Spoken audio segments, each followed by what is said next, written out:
That's the ultimate goal. Until that time, we have to answer the questions. Okay. What is the relationship between sound vibrations and prana? Is sound vibration more subtle, and does it affect prana?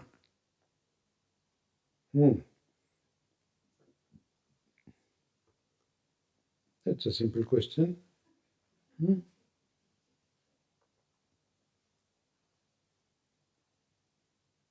Prana is a sort of more subtle vibration than the sound vibrations. Because sound, when you say sound, you heard Mala saying that. We listen to only certain octaves. 20,000 vibrations per second. Over and below, you don't hear that, you don't call it sound. So what we hear is the sound, a part of the vibrations. But prana is the cause of all the vibrations. It is prana that makes everything vibrate. Or, in a sense, it is prana that takes over the various forms to vibrate in different levels. Because it's not that prana is something different and it makes something else to vibrate. So prana is the base of everything.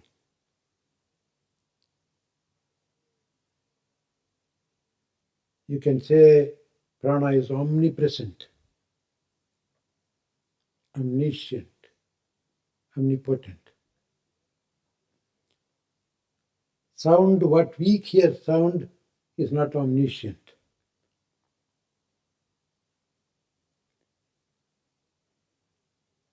The Hindu scriptures, the Vedas, talk about different sounds. Vaikari, Pasyanti, and so on. It starts from the navel, comes up the throat, and then comes out. So here and here you don't see much, you don't hear much. But you may be able to hear a little if you block the outside sound and go within and listen carefully. And that practice itself is called Nada Anusantanam. Nada Anusantanam. That means contemplating on or listening to the inner sound. We do have that inner sound which is not audible to everybody. And that is what you call the hum or om.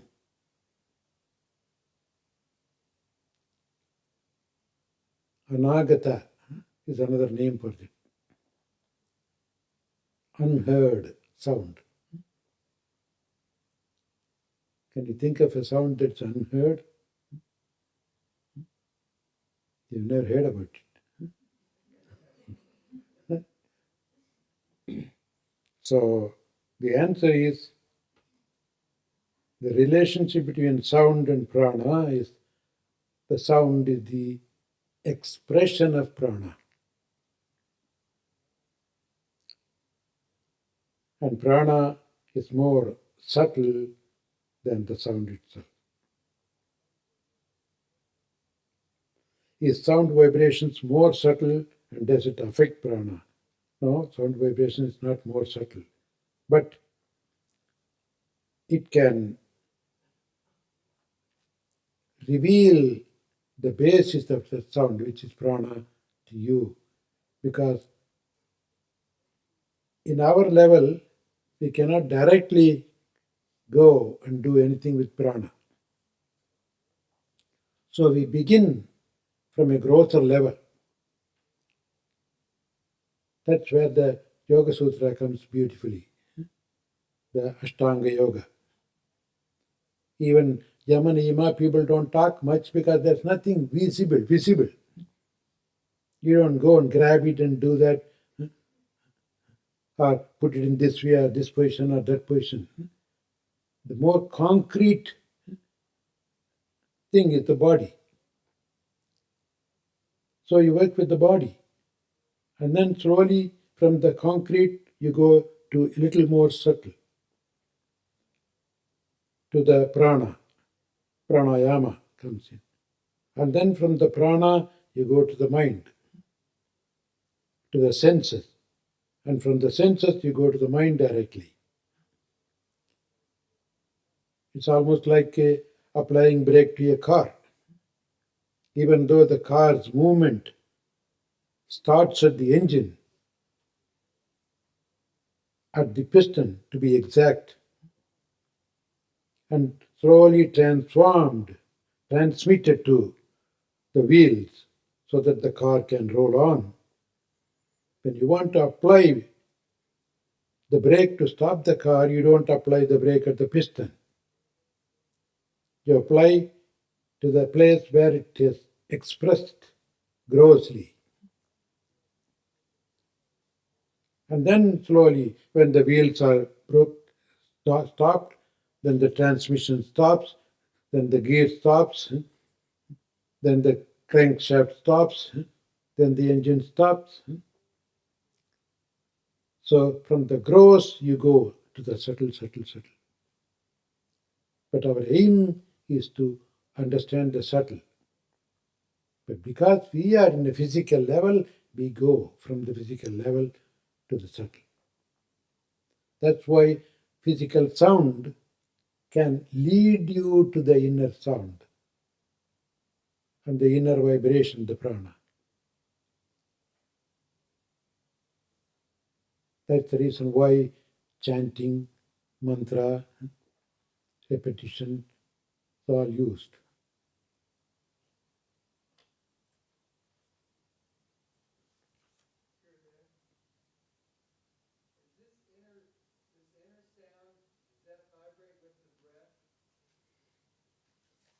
Yes, I could say so, yes. It's constant. It's constant. The inner sound, actually, it's the inner sound that makes the breath move. So, if you could listen carefully, you can hear the breath itself creating certain sound. That's where the mantra Soham comes in, or Hamsa. It goes in a So Hum.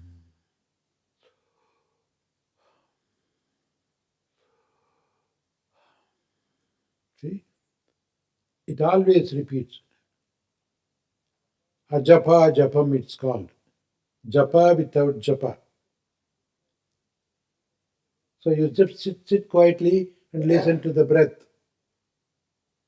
The breath repeats the mantra Soham or Hamso.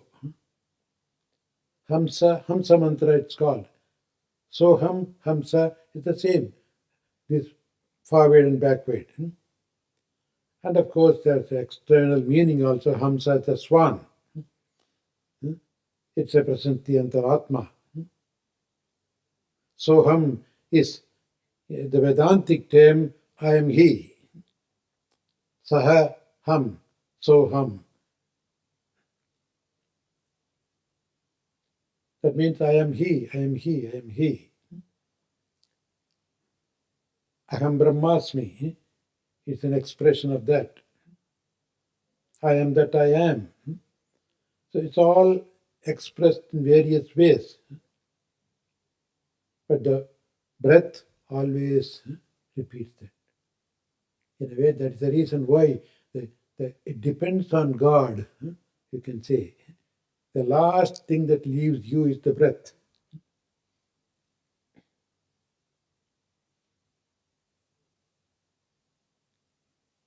Good.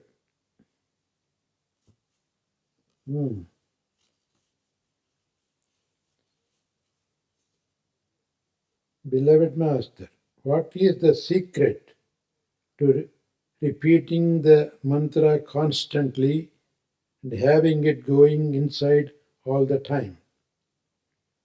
I wish to cultivate this, but often do not remember to repeat the mantra. Or I stop repeating and think of something else. So it's simply a matter of using the will to repeat all the time. Is it simply a matter of using?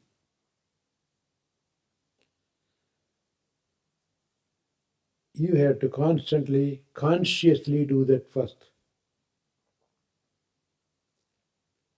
until the inner consciousness takes over. We do many things like that. Any kind of practice. Piano, for example. Ask Simononi, she will tell you. When she sat next to the piano, how many times she missed the key. She has to keep looking the key or even write the notes on the key and make sure that fingers touch the right key.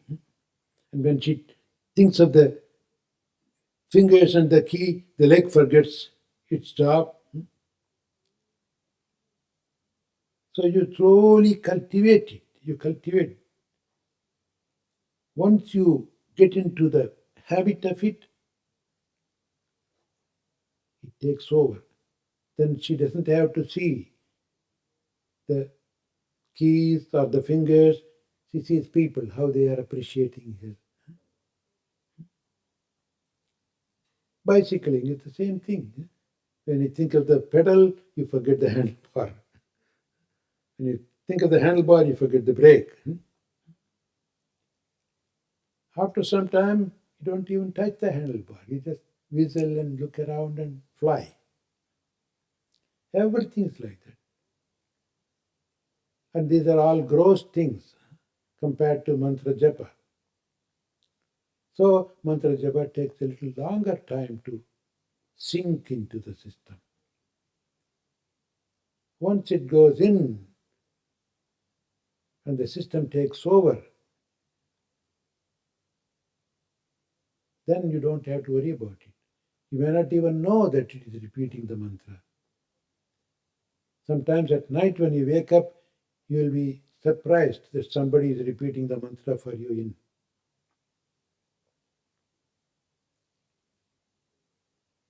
That's what one of the Saiva saints said, Nan marakkinam sollum na namashivayave. Even if I forget that, my tongue will be repeating the mantra. Nattazhumburappayinral.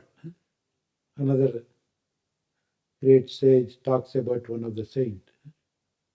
The tongue became scarred by repeating the mantra.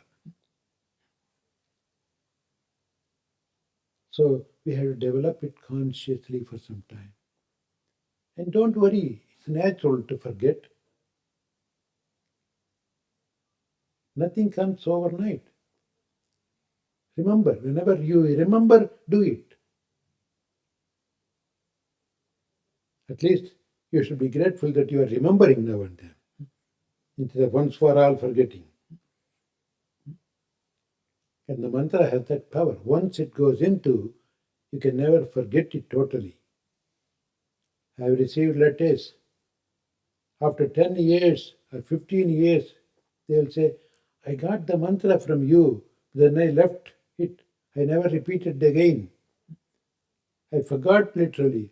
All of a sudden one day it popped up. Because it goes in. So keep doing that. Don't worry about what's happening. Just keep on. Do. Then it will do its job.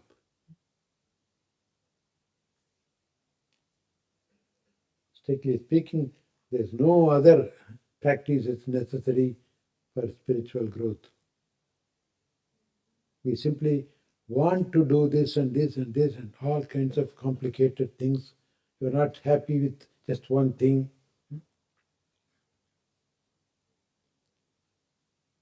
Many great sages and saints have done nothing other than repeating the mantra.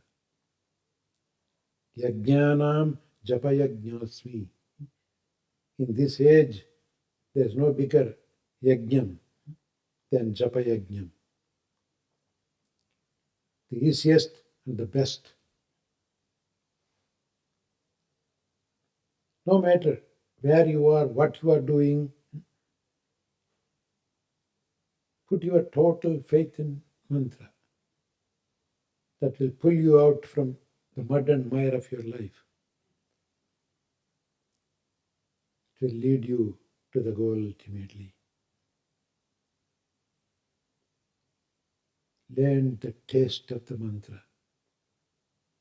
As Tyaga Brahmam, Tyagaraja Bhagavatar, Tyagaraja Swami says, He Rama, Ninama Yantaruchira. He sings, Hey Rama, how tasty your name is. Taste that. And you won't appreciate all these candies and things. Develop that kind of taste. The practice here at morning meditation seems to be to use Hari Om chanting as a lead-in immediately prior to the silent time. Tvameva, then Hari Om chanting, then silence. I find that this seems to excite the system somewhat. Unlike, for instance, Om Shanti, which is more soft,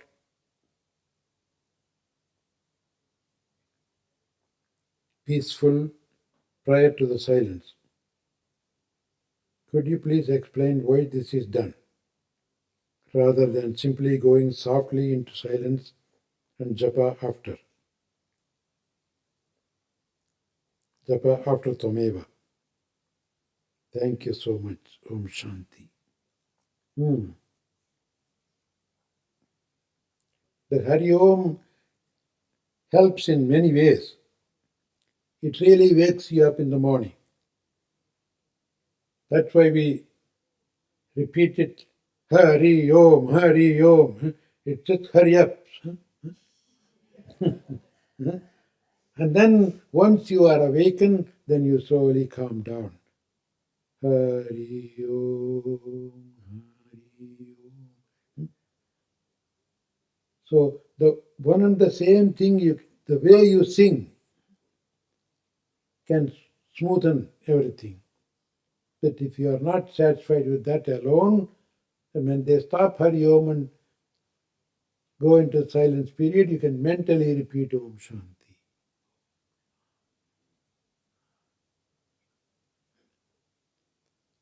Or if most of you feel this way, you can even add a little Om Shanti after the Hari Om and then go to peace, go to silence. It's not that there's fast and fixed rule about this. Whatever is comfortable, convenient, as long as you do it, that's all we need. Anything that helps you, do that.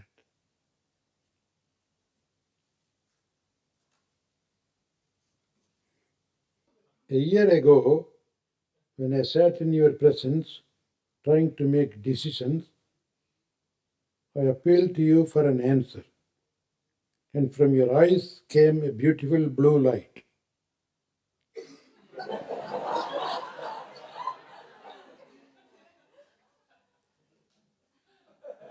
You see any light?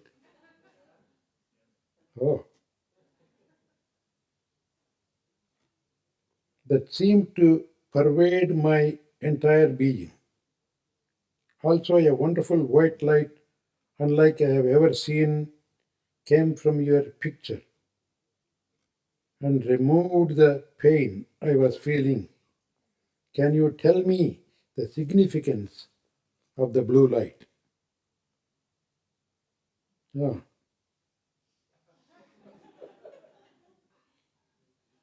You have to be satisfied intellectually.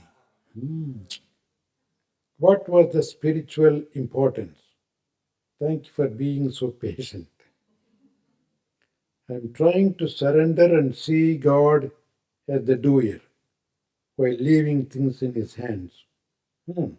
But still, I want to know what this one is.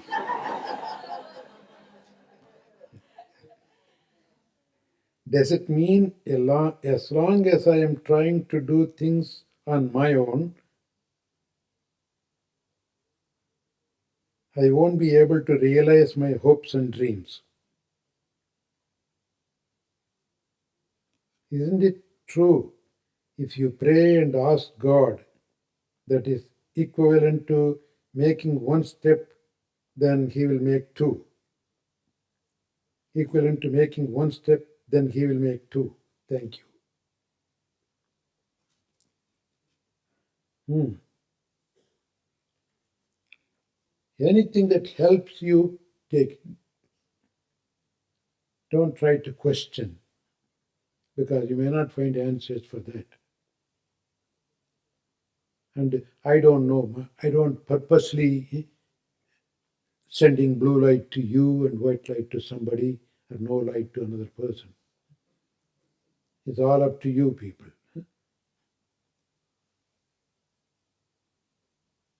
As you think, so you get. So leave it to God. Don't worry. You do the right thing. Keep your mind peaceful. You saw the blue light. Now, if you want to question where it came from, how it came from, you missed the point there. What good of the blue light for you then? You got a fruit, enjoy it.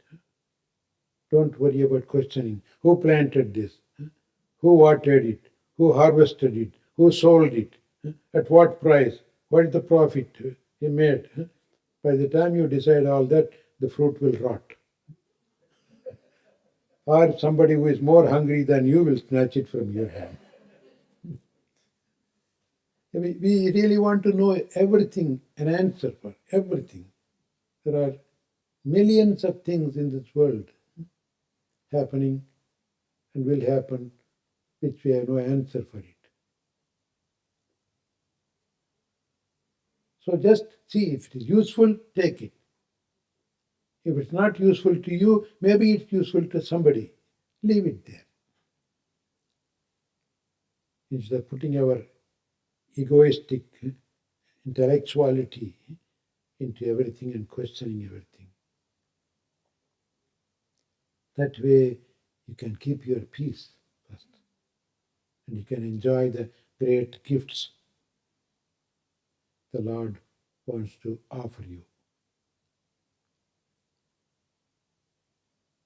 Let us learn to experience that peace and God's great gifts in our life.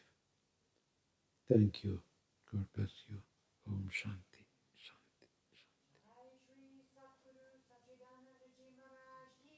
Shanti. Jai.